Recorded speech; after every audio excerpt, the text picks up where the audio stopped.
Salut à tous, le journal du foot de ce vendredi 24 juillet. La guerre de communication continue entre le duo Mohamed Ayeshi Ajroudi, Mourad Boudjelal et la direction actuelle de l'OM. Dans un communiqué relayé par ses avocats, l'homme d'affaires franco-tunisien, candidat assumé au rachat du club, réitère son souhait de succéder à Franck McCourt et sort même un nouvel atout de sa manche. Ce dernier propose d'intégrer l'ex-président du club Bernard Tapie dans le projet, dans un rôle qui reste à définir. Dans les faits pourtant, le projet de rachat de l'OM n'avance pas, bien au contraire. Sur RMC Sport, Mourad Boudjelal s'est dit prêt à se retirer du projet dans l'intérêt du club si cela peut permettre la vente. Il a surtout attaqué Jacques-Henri Hérault qu'il juge à la manette de l'action judiciaire engagée par l'OM.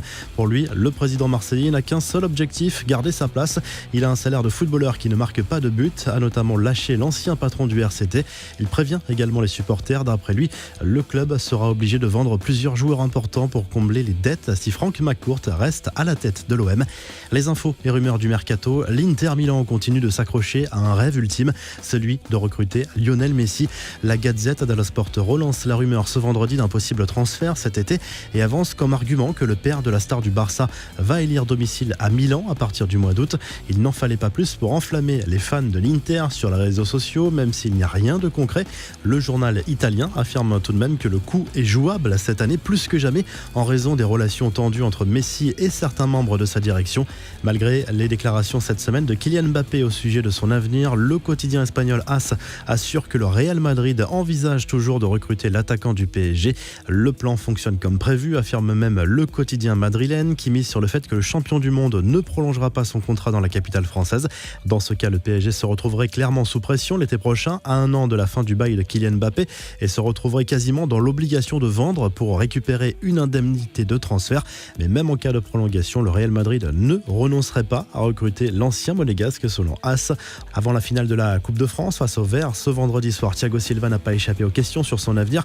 Visiblement gêné par le sujet, le capitaine parisien a néanmoins reconnu qu'il ne voulait pas partir et entretient l'espoir de prolonger après la Ligue des Champions. Sergio Ramos, lui, fait l'objet d'une nouvelle offensive de la part d'un club chinois dont l'identité n'a pas filtré. Selon le journal Sport, le club en question serait prêt à lui offrir un salaire de 22 millions d'euros par saison. C'est 10 de plus que ce qu'il touche actuellement au Real Madrid. Du côté du club merengue, une prolongation est bien à l'étude, mais avec un salaire identique. Nouveau rebondissement à Bordeaux. Après avoir annoncé son envie de quitter le club au début de l'été, Paulo Sousa devrait finalement rester sur le banc des Girondins. Approché par le Benfica Lisbonne ces dernières semaines, le technicien portugais s'est posé des questions sur son avenir avant de revenir sur sa décision. Et au rayon des officialisations, le club espagnol de Villarreal a confirmé ce que les médias espagnols annonçaient depuis quelques jours, à savoir la nomination d'Unai Emery au poste d'entraîneur. L'Espagnol avait été limogé, on le rappelle, par Arsenal en novembre 2019. Les infos en bref, la Ligue 1 va devoir se serrer la ceinture et assumer le fait de ne pas avoir repris à la suite de la crise sanitaire, contrairement aux autres grands championnats européens.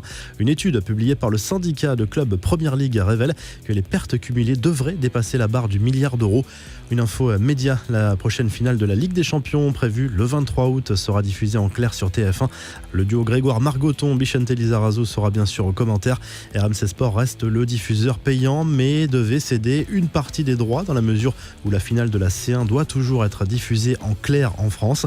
Des nouvelles de Lionel Messi et Luis Suarez qui passent une partie de leurs vacances ensemble avec leur famille bien sûr du côté d'Ibiza et plus précisément en mer sur un yacht de luxe. Les deux joueurs du Barça prennent du bon temps ensemble avant la Ligue des Champions prévue au mois d'août. Patrice Evra lui est toujours aussi déjanté sur les réseaux sociaux. L'ancien joueur de Manchester United, grand rival historique de Liverpool, a publié un message sur son compte Instagram pour féliciter les Reds pour leur titre à sa manière. On le voit d'abord au volant d'une voiture avec un drapeau des Red Devils accroché sur le coffre, puis sauter sur le toit d'une autre voiture avant d'adresser un message lunaire au nouveau champion d'Angleterre. Les gars, tout n'est qu'une question de temps. La dernière fois que vous avez gagné, j'avais 9 ans. J'étais en train de demander de l'argent devant chaque magasin pour m'acheter un kebab, a lâché ironiquement l'ancien mancunien. Toujours en Angleterre, Fabinho a eu la mauvaise surprise d'être cambriolé mercredi alors que le Brésilien célébrait la remise du trophée de champion d'Angleterre à Anfield. De nombreux bijoux auraient été dérobés, tout comme une Audi RS6 finalement retrouvée ensuite selon le Liverpool Echo. Plus léger, Dario Benedetto, Leonardo Balerdi et le jeune Florian Chabrol n'apprécient visiblement pas les tests Covid. Sur Instagram, les deux Argentins de l'OM ont partagé les images de cette mauvaise expérience et cela a beaucoup fait rire leurs coéquipiers. La revue de presse, le journal L'équipe se penche très largement sur la finale de la Coupe de France qui opposera ce vendredi soir le PSG à Saint-Etienne. C'est un événement après 4 mois d'arrêt de compétition officielle en France, le tout devant environ 5000 spectateurs, jauge maximale pour des raisons sanitaires. En Italie, le Corriere dello Sport revient sur la désillusion de la Juve qui devra finalement encore patienter pour être assurée du titre en Serie A. La vieille dame a été battue 2-1 sur le terrain de l'Udinese, mais la Juve possède toujours 6 points d'avance sur l'Atalanta à 3 journées de la fin. La Lazio Rome s'est assuré une place dans le top 4 et donc en Ligue des Champions pour la saison prochaine.